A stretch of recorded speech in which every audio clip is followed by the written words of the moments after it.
We're going to skip question 5 for the moment and go on to 6, which is another local question, which means a new local sketch, incorporating a new condition, which is that V is second on the CD.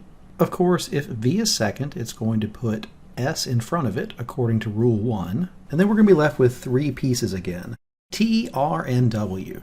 Because S is first, T will follow it, which means that T has to follow R, according to Rule 2 anyway. So R is in front of T, and the only one left now is W.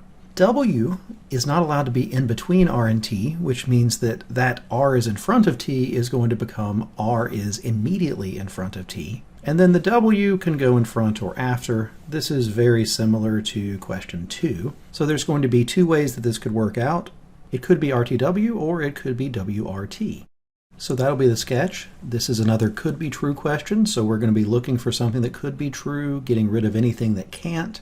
Answer choice A says that W is the first CD, which we know can't be true because S is. Answer choice B says that S is the third piece on the CD, which can't be true because that has to be R or W with S up front.